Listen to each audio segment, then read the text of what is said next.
Hello, everybody. How are you? This is Dr. Gray, your professor of positivity, and this is the Power of Positivity broadcast. I have a special guest on today, and this is going to be an exciting conversation because it's going to touches at so many levels. It is going to be my pleasure and my duty to talk with Judy Herman. She is a mental health therapist. She is an author, and she is a motivational, inspirational, powerful speaker as well. And with that being said, I am going to welcome her to the platform. So, welcome. Be here with you. How are you doing today? I'm doing great. And especially with that music that you started this podcast with. I could dance to this. That is actually an original by my nephew. My nephew does beats for music producers and artists. So I said I need some come on in theme music, and he said, Uncle John, I got you. So that is an original. I give my shout out to my nephew Larry Gray Jr. Yes. Oh, he needs to do some for me if he's available. That's great. I will make that connection because that's his passion. That's what he loves to do. And all you gotta do is tell him the vibe you're going for, and he says, I got you. Oh And wow. that's the perfect power positivity intro. So Love Judy, it. welcome. Thank Welcome. you. Thank you so much. It's great to be We here. we have a lot to discuss. We have a lot to discuss. As I mentioned, you are a mental health therapist, and you're also a speaker, and you're also an author. And I'm sitting here right now with your book, Beyond Messy Relationships. And I'm sure that people who are on this, we can all relate because we have been in some messy relationships. Absolutely. If you're not in a messy relationship now, get ready. You likely are going to experience some messiness in your relationship. And if you're not, you simply are not a human being, right? Absolutely. I'm a preacher, and I tell people that we're either entering into the storm, we're in a storm, or we're coming out of a storm. That's pretty Absolutely. much the life process. It is what it is. But you put that so aptly that if we haven't experienced one yet, just hold on, and you will. The first thing I want to do is I want to commend you for your vulnerability in Mm. this book. I want to commend you because I actually wrote a book where I did the same thing. I allowed myself to be vulnerable, and I want can you please first of all speak to a little bit about what the book's about? We'll go into detail, but what I really want to connect with is in your book you talked about if they only knew the things you went through as a therapist, they Yes. ask, why am I going to her? Yes, absolutely. When I wrote this book, and by the way, it is a very intense and dramatic memoir, and most therapists who write their books, they write about the intense and dramatic stories of their clients. Well, I decided to be a client in my own book, but I also show up as a therapist at the beginning of each of the chapters. So when you read the book, you're not just reading my story. My story will illustrate a bigger truth, a universal truth that many of us go through, but you also get insights, both psychological wisdom and spiritual insights as well. I've had some clients, not clients, readers, some readers tell me, Judy, I feel like I'm getting therapy from you and I'm not even paying you for it. I am very proud that the book has been endorsed by the founders of Imago Therapy. And if anybody is, any of your listeners are in the mental health field or marriage and family profession, they're very familiar with Imago Therapy and Harvell Hendricks, who's been on Oprah and is very well known household name when it comes to therapy. And then also, I know that your book that you just showed, it doesn't have the latest because it's the top finalist for Author Academy Awards, and I'm very proud of that. But the book was Yes, actually printed before I got that award, so the next batch that's being printed, hopefully you'll get that. But yes. it was very much a growing experience for me, Dr. Gray, and it's my opinion that every therapist or anybody who's working with people need to write their stories, whether they publish it or not. That's one thing, but it was a transformational process, as I'm sure you probably could guess that it was for you. When you write, it's transformational. Like, you're not the same when you started that project You are by the not. time you finish it. For me, it was cathartic. It truly was. It was one of those moments of healing, reflection, and introspection that I've never felt before. It There really is some will. research. Yeah, there's some research around that too, because a lot of my clients that come in and we have all these thoughts and our stories in our heads, but when you write it out and you have a storyline and you put, put the pieces of the puzzle together, it's really good brain health and good mental health to be writing anyway, to journal, to get those thoughts out of your head and make some sense of them. Or you can write and figure out, oh, that doesn't make sense. You can discern whether they do or not. Now, talk about your decision to be that vulnerable. What Yes, went into that? my decision to be that vulnerable really on that level. There's two stories actually. I decided to be vulnerable at an earlier time in my life, and it was a huge risk of growth. And as far as me writing the book itself, so in a nutshell, I have a whole lot of issues that I address. I address long-term marriages, the messiness. I address emotional and spiritual covert abuse that goes on in marriages. I address post divorce, abortion, and a bunch of things. So, my second husband that I married, we met through ballroom dancing. And it was that shortly into the marriage, about 4.5 years into the marriage, unbeknownst to me, and I thought he was experiencing a spiritual awakening. There was heightened energy, but he went into a season of psychosis.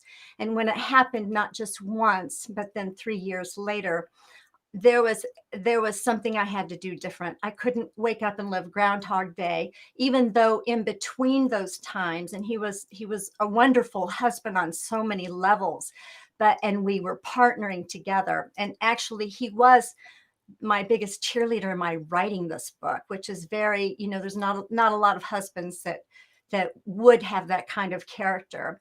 But I wrote it because I simply couldn't not write it Mhm. because and he had a very severe mental illness and psychosis, and it was difficult. I'm telling you, and I know that there might be a lot of your listeners that deal with that, either in a spouse or a child or a parent. And it's difficult. Don't try to do this on your own. Get support, because you absolutely do not need to be isolated nor shamed, because this is something that we need to take away the stigma of mental health, number one. But Exactly. secondly, we don't need to be alone in the struggle.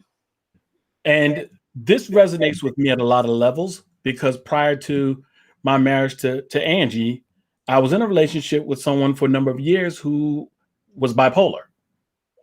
And I was also in ministry. So that added another layer of complexity. It added to the dynamics. And here's what I want to, and I'm so glad that I allow this show to be organic in nature, Mhm. because then I pivot and because I look at the expertise of those who I bring on, and I said this is a perfect time to have this conversation, because you mentioned that your husband, you thought he was having a spiritual awakening. What Yes. is the connection, the correlation between, because there are a lot of people who experience that mental dynamic, but also are religious in nature, and it connects to religion or belief system. Can you explain that a little bit? Yes. So psychosis is a part of another diagnosis. So psychosis could be part of bipolar disorder. It's not always, and it is part of schizophrenia and some other things. So it is a feature, and what it is, it gets you out of tune with reality. It's very common for people to experience what you call delusions or hallucinations. Now, delusions are things that you believe that could be true, and hallucinations are like way out of the ordinary, like you think you're from another planet or something. So the religious delusions are extremely common as part of a feature of psychosis, and so isn't political, or like, believing that you're, a general in the army, from years ago or whatever. Like, you've got this big grandiose plan, God has chosen you, and you believe that. And that's very common in people to have religious and or like military type of delusions. Yeah. And I hope I explained that correctly. And Oh if I no, no, did, you let me did, know. because it piques the interest, because once again, back to my level of resonation, I experienced it, and it's almost there's this close tie to the religious belief sector to the the mental illness aspect of it. It's closely related, and it's so prevalent. Mhm. But I don't think it's been explained properly. I don't think it's been explained effectively. Because and then what happens is most people begin to move away from the religious aspect because they begin to connect the two. Exactly. You are so right. There are people that are suffering from mental illness in which, the church has condemned them or, told them that they were possessed by a demon or something like this. No, we're talking about mental illness. And that is different than it, but they do, like I said, manifest. I want to go back to a term that you used, John, because this is real important and I want people to know too. See, we throw this word bipolar. My ex-spouse was bipolar, or he's bipolar, or she's bipolar. And I actually address this in the book. To identify a person as an illness, really we need to say, okay, this person had bipolar disorder, but it doesn't define the essence. It's kind of like if you've got diabetes, you're not Hmm. going to say this person is diabetes, this person is depression, or this person is anxiety. I don't know what it is about bipolar disorder, but we have these stigmas, don't we? And sometimes the Yes. language. And so the person is so much more than that. And it's hard to understand. It really is. I mean, I tried figuring things out. I'm a mental health therapist, by the way. And like, I really did have a hard time when, like, after that first episode, and thinking, how could I not know this? Well, I was his wife, right? And how could I not know that it was going into this? The reality, I hadn't had experience with it. And I had his stories, and according to what he told me in his history, that there had been years of wellness, like 13 years since he had had an episode. He was he was a mental health advocate, went to a psychiatrist, took his medication faithfully, and led bipolar support groups. So very extremely high functioning. And so when it just really took me by surprise, because I honestly thought there was more self-awareness there. I recall in the book where you were talking to the doctor about his condition, and the Mm. doctor's like, "Yes, I'm aware of all the things he's done in terms of the groups that he's run," and you were like, "You're aware of the things he's done?" Like, so what were some of the telltales, or are there like what do you see that maybe you now looking back in retrospect you say, "Oh, I overlooked that." Maybe because I wasn't too Oh, close to it. yes. Let me share with you. So you see, when we get married, there are so many underlying subconscious agendas and things that we're totally unaware of. So I was married the first time for 3 decades. Now, in that marriage, it was very different.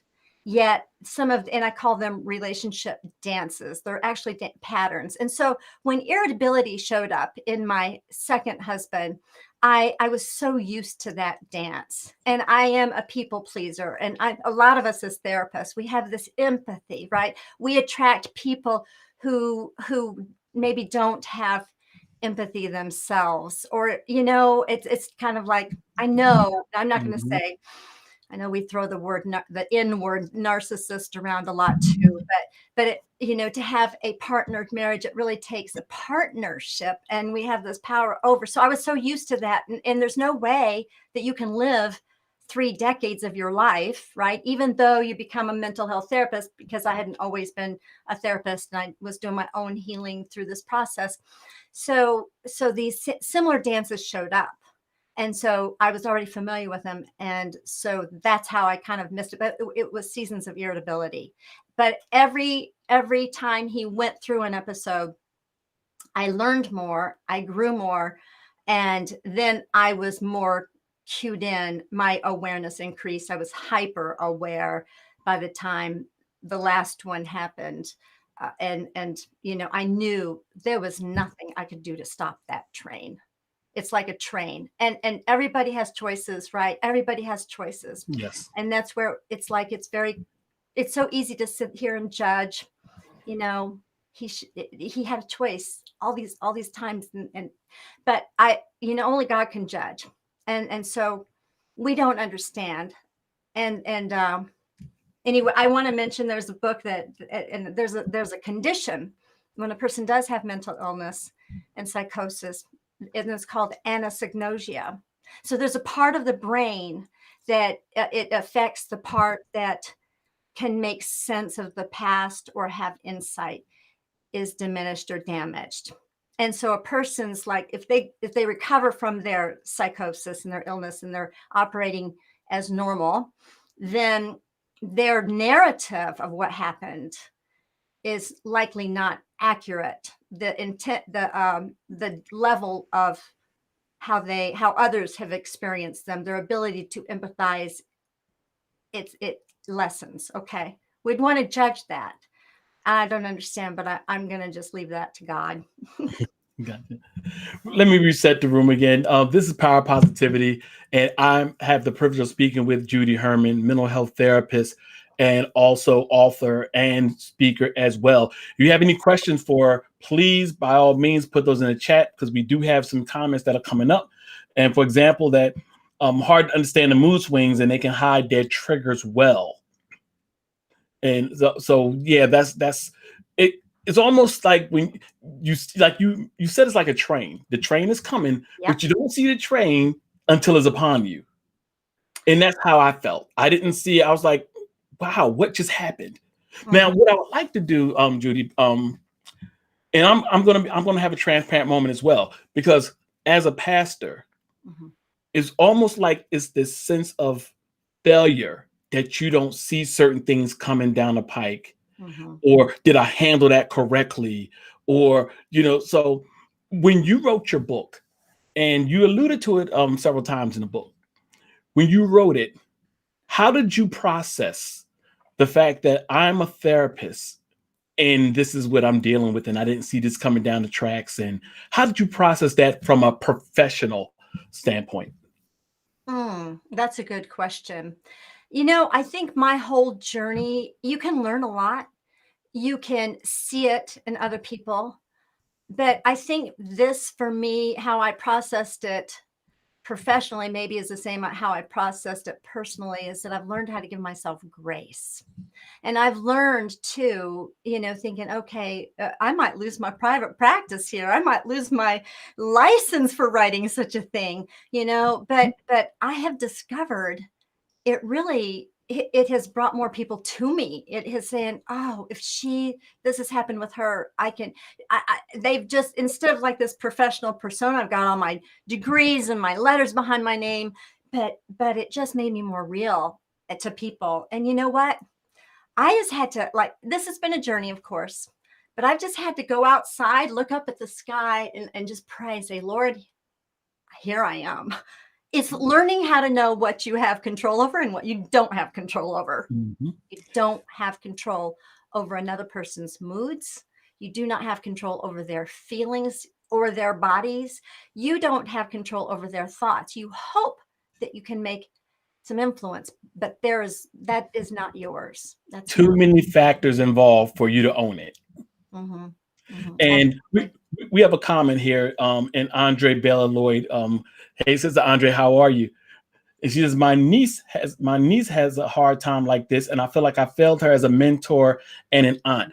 And I say this because in ministry, sometimes people tend to pigeonhole you as the be all to end all in terms of having answers. Mhm. That there's certain things you should be able to handle specifically well because you're in ministry, but it happens to everybody. It So does, and yeah, here's what I think leaders need to do, and be willing to admit that, "Hey, you know what? I did this wrong, and I wasn't aware at this point. Would you pl I am I just what can I do to clear the air?" Right? And so when that other person knows that it really it can clear a lot, okay? I've raised 4 kids, they're now adults. I've got 5 grandchildren now, but you know what? I've had to go to every one of them and say, "You know what? I am sorry. I should have X, Y, or Z." Now, here's the thing, and I relate it like this. We walk in the light John, with which we have. And if we early in our lives, and this is a message I think people need to hear, that before the age of 25, before your mid 20s, your brain is not totally online yet. You do not have the capability of having the wisdom and discernment and judgment. So, if you don't judge your younger self, and if other people are judging you, um, you know, you need to learn your own self-forgiveness and invite that. But there might be times where people are not going to. They're going to blame you. In other words, it's all your fault. And then they take the victim role. But you don't want them to do that, right? And you don't want to. Absolutely not. Yeah. Does that answer your question a little It bit? it does. It truly does. And this is so interesting. Is for example, and I'll give it in this culture, the setting culture of ministry. The joke about pastors' kids. Mm-hmm. Those PKs. And Yeah. the minute your kids don't quote unquote meet the standards or the guidelines of what people's expectations are, apparently there's something you're not doing or not aware of. So what you're saying resonates with me a lot. It does. Yeah. Yeah. So I think it's important again for pastors and leaders. Don't set yourself up on that pedestal. I mean, yes, you have authority. Yes, you have. It's kind of like me as a therapist, right? I've got the training, the expertise, but I'm a human being just like everybody else. And so, if you can stand firm in your and solid in your own humanness, that's a really good thing, rather than somebody else pointing it out to you. Own it first. Own it Yeah. first. I gotta go back to this. And this is I'm looking at page 119 in your book. And I want to read this because it speaks to exactly what we're talking about. And this literally shook me. This shook me to my core. It says, when I came home, Richard was still there. It wasn't long before another argument escalated with threats and raised voices. My arm was caught in the door. Our son, to whom we promised never to get divorced, had grown to be an adult-sized teenager. This time, he ran up the stairs ready to fight his dad to protect me. "What's going on?" he asked with anger of his own. "Everything's all right," Richard said. Then he looked at me. "Mom, are you all right?" "No, son, I'm not." Mm, We have this proclivity to protect our kids. mhm. And that's just the instinct we have as parents. But that moment, right in that moment, you said, "No, I'm not." You took the protective covers off. Can you talk about that moment? I can, and I'm telling you, with the years of counseling that I've had these little boys that have grown up to be adult-sized teenagers and grown men and 40 and 50 years old. I know the stories, and it's a beautiful thing to be able to know the stories on the other side. Because if they don't know and they can't recognize what happened here was wrong, mom was violated, you know, and I need to recognize that, then they're not going to violate their wives. Okay. So it's getting them aligned with truth. And I wanted there to be truth. I'm not covering up for things that are unacceptable. And I wanted my sons and my daughters to be really firm in their own worthiness and their love and their dignity and not cover up, because there are so many, and I'm, there's a lot of women more so than men, just because of the stature and culture and so on and so forth, Mhm. that are being violated, abused, verbal violence, physical. So we need to stand up for what's right, because we are people of dignity and love and worthiness. So when I said that to him, I think that was a turning point for sure. My question to you: how long had you protected, in your sense, protected him from that vulnerability moment to say, "Listen"? How many years did you do that before you finally said, "No, I'm not all right"? Mhm. Well, in all those years, I need to share too, because there's seasons of when things are worse than others, right? And it wasn't all bad of a marriage, right? In those Hmm. years. So what happened is the years go on, the resentment builds, and then it gets worse. And it was so I was growing and whatever was going on. I mean, stressors, we all need to take responsibility and become resilient, don't we, when life happens, because life is going to happen. So it was whatever depression was going on with Richard or whatever. So, of course, when they're little boys, you're gonna protect them, let them be in their own world. Even when they're teenagers, you want them to do that. But so I guess what I'm saying, it wasn't that the trauma and the dysfunction was stable. And then I decided, no, it gradually grew that way. So honestly, if he was 5 years old and I wasn't doing well, and he likely wouldn't be coming up to ask me if I was all right. But I would probably, I mean, now I don't know, like, you never know what you're going to do. But if it's bad in your home, if you're a mom and you're raising kids and your children are little, you don't want to groom them to think that this is normal for dad to disrespect mom to the extent. And so don't put up with it. Teach your kids that you are a woman of honor and dignity and respect, because if you teach them that, they will learn to honor you. But I know there's some lots of difficulties out there, lots of difficulties, because you pray, you think, oh, God's going to change his heart, and then he has this, you have waves. Okay, things are great, and then things are not great. Things are great. So it's like it's not linear. It's difficult. It's messy, and it's And not clear. I and I hope want that answers. I don't to. Oh know. my goodness, it does. Oh my Mhm, goodness, it does. And I want to talk about the cultural aspect because um, I know in our culture, and, and I go back to this religious culture because as a pastor, and for those who are listening, if anybody knows me, they know I'm a straight shooter and I'm very transparent. I struggle a lot with the effect of our religious culture on the human psyche. I, mhm, I struggle with that because I struggle with, have we caused more harm than good based on how we proceeded to treat people based on dogma mhm, and doctrine.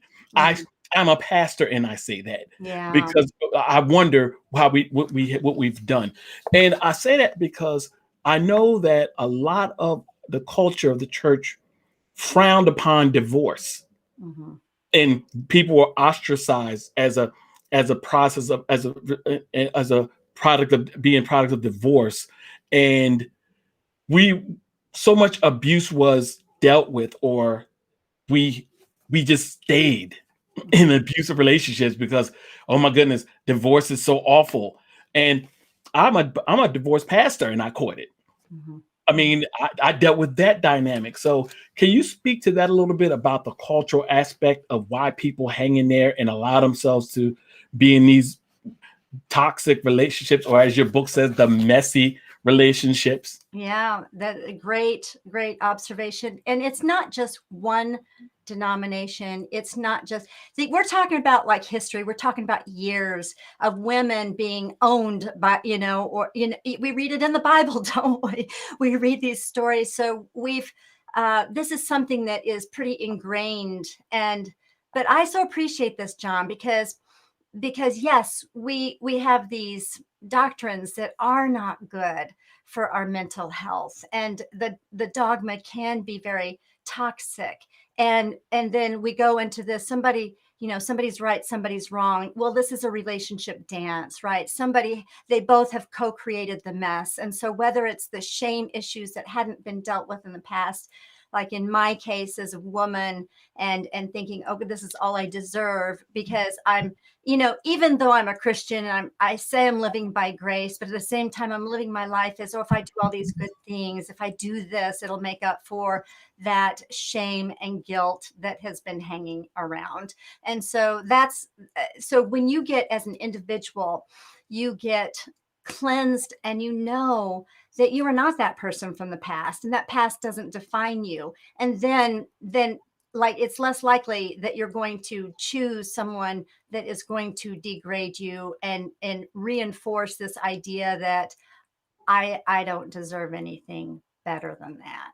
Does that make sense? Oh, absolutely. Mm. And that leads me to the next part of your book that I want to read. Like I told you, I mean, I was reading this like, oh my goodness. I mean, at so many levels, it just spoke to me.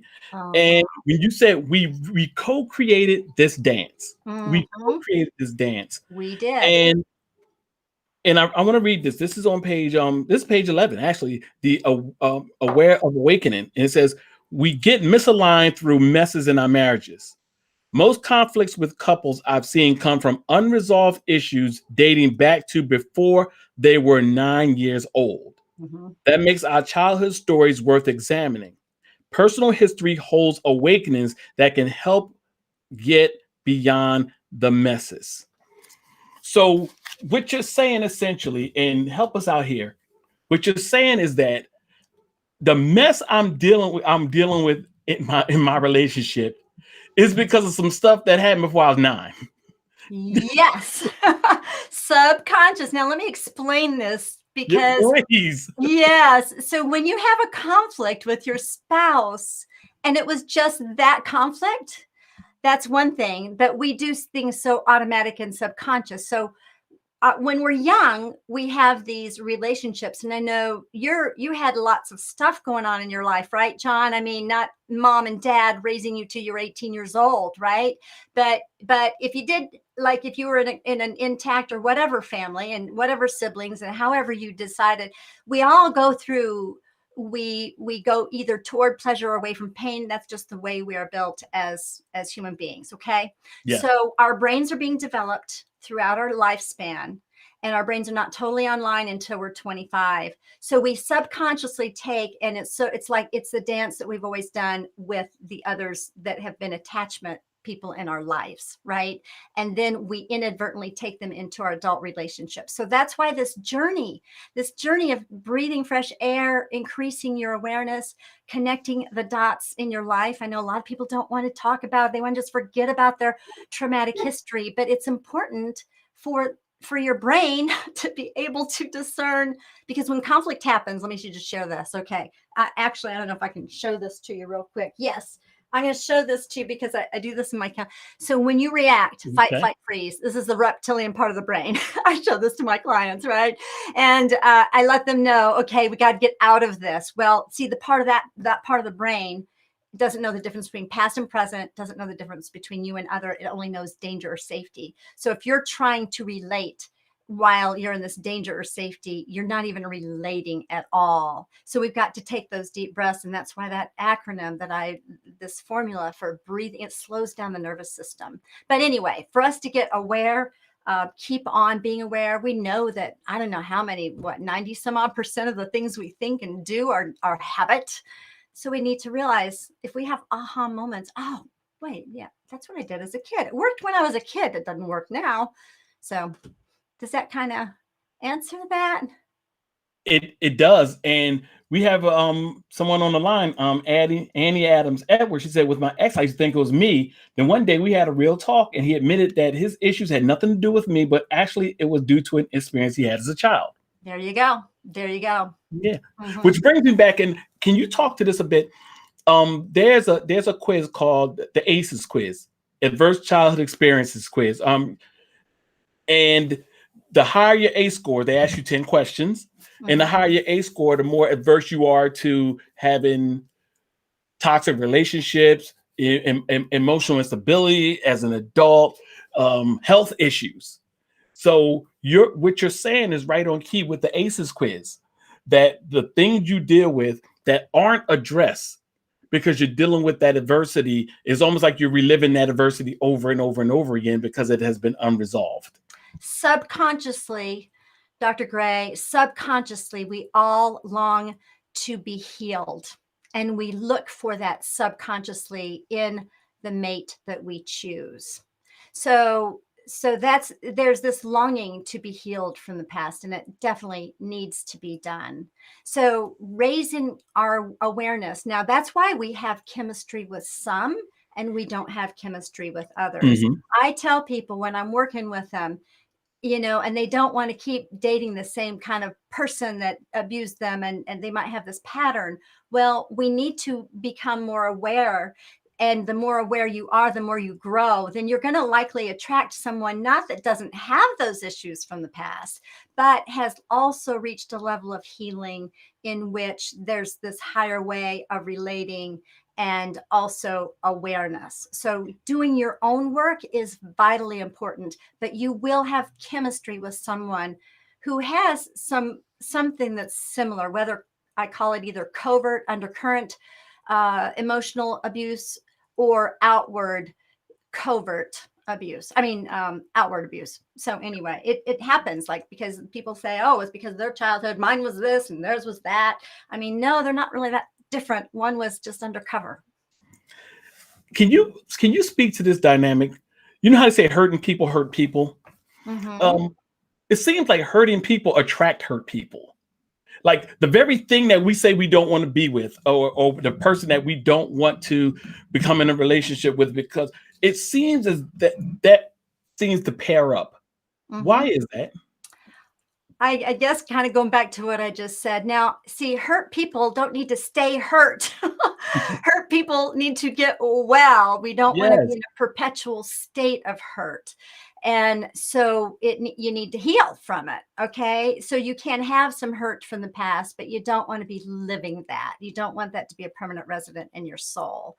So yes, I don't know if that explained you, but yeah, you will attract somebody that is similar wherever you are emotionally and wherever you've been in your past, even if they look very different, because we're searching, and that's what feels familiar. That's where the chemistry comes. If it didn't feel familiar, you wouldn't even be attracted to that person. There's something, a level of familiarity. We long for that. So. You know, and I like this because we're getting the spiritual and the practical in, with in this conversation, because I've said oftentimes that the soul rejoices at what it already knows and the soul gravitates to what it already knows. So, Yes. so that's essentially what you're saying. You gravitate toward the familiar. Absolutely, you do. Absolutely. Here's another thing that's real common I wanted to mention, and I don't even know if I addressed this in the book or not, but emotions, and I can reflect even back with conversations. Like if you try to, you want to share with your spouse what you feel, like if you feel like you feel lonely or something. And then if you say that to them and they say, well, I didn't know you felt that way, da da da da da. And then you retract, oh, I don't feel lonely after all because you raised up this other thing, and then you close down and you don't share. Well, people need to understand whatever emotion you're feeling is temporary. It's designed to be temporary. You can be lonely and you can tell your spouse, hey, I feel lonely. And here's what I really need from you so I don't feel lonely anymore. That would be a good conversation to have. But you don't want to say, I'm lonely, you made me lonely, and forever and ever I'll admit I'm lonely. Well, if you felt that way. So we need to treat emotions, good, bad, and Mhm. ugly, the pleasant, I mean, we judge emotions, right? They're God-given. Okay. So when depression shows up, anger shows up, or irritability or whatever, they're Mhm. God-given emotions and they have a message for us. But we don't want to push them down, pretend that they're not there, but we want to invite them in, honor them, take a deep breath. What is the message? And then let them go and change whatever needs to be changed in your life as a result. But don't push them down, because that's a catalyst for all kinds of mental health issues. Mm-hmm. So here's what I like to do. First of all, I thank you so much for this conversation. There has to be a part two to this, because this is so expansive. So I definitely see a part two coming. But Okay. I like to give the floor to my guests in their area of expertise. And what I want to do is, Judy, I want to paint a scenario. I want to paint a scenario, and then I want to say the floor is yours, and I want to give you that 3 to 4 minutes to speak life into people. I'm in a messy relationship. Mm-hmm. I'm in a, I don't feel my best. I don't feel valued. I don't feel respected. And notice I'm not doing the who's the blame. I'm just saying this is how I feel. Mm-hmm. And I'm at my wits end. The person that this is not the person I married. I feel like I'm in a relationship with a stranger. I don't know what to do, and I'm coming to Judy for help. So what I want you to do, Judy, I want you to speak life into this person. I'm gonna solo you, and the floor is yours. Go for it. Ooh, you're gonna solo me. I need to see my client on the other end here. The Yes. world is your client. Go for it. If you're in this situation, first of all, don't give up on you. There's something that's going on that you may not be aware of yet. This is part of our human journey. So I would ask, if you're feeling this is not the person I married, share with me, who is the person that you married? Describe that to me. If we were taking a video or a picture of this, what would this look like? And then hopefully they would tell me about that, right? I would need more of a picture.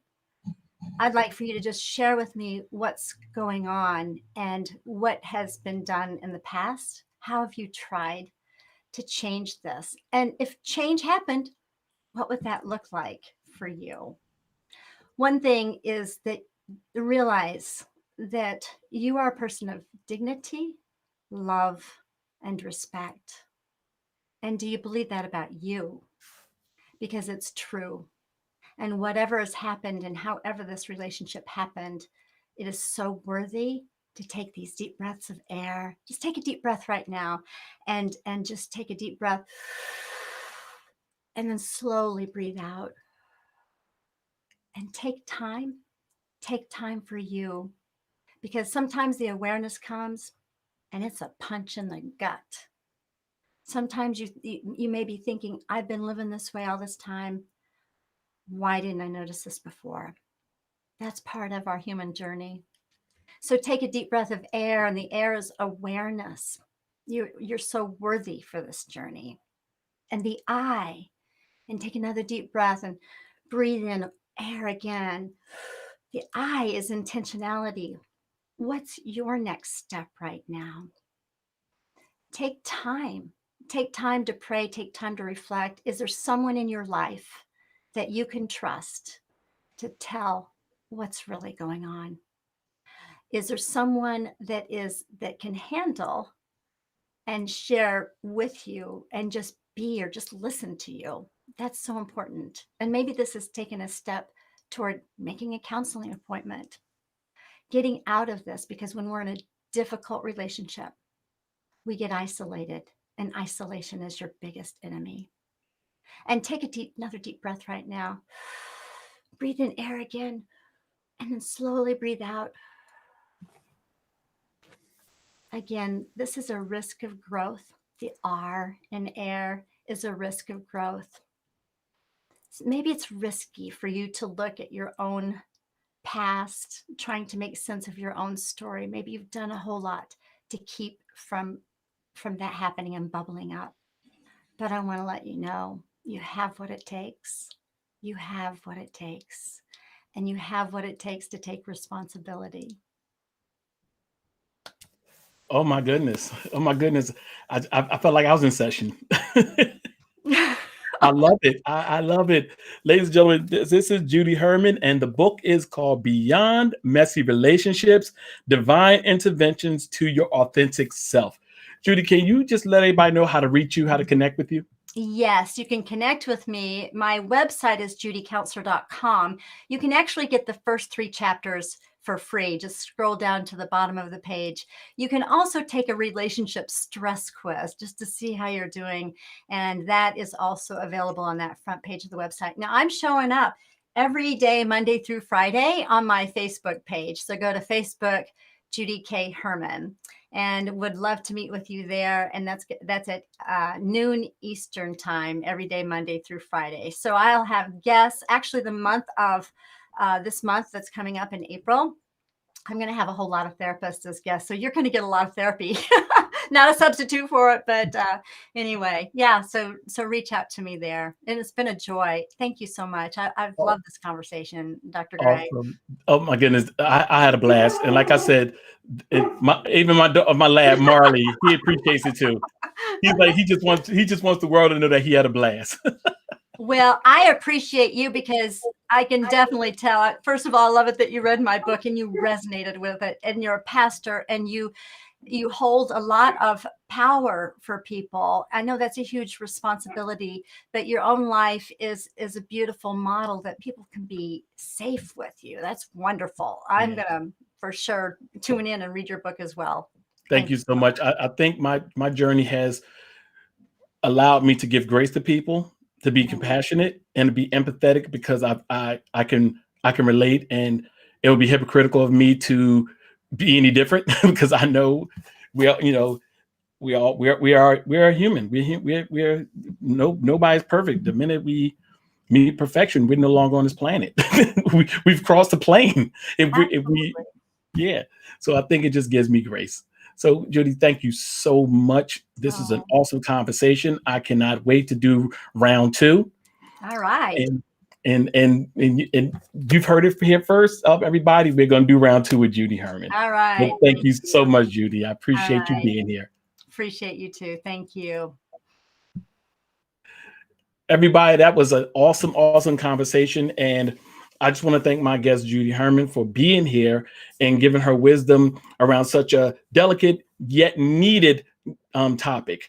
And we don't have that conversation nearly enough. But I'm glad that we are here to be able to have it.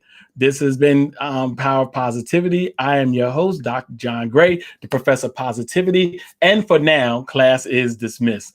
Take care. Have a blessed, awesome, wonderful day. Take care.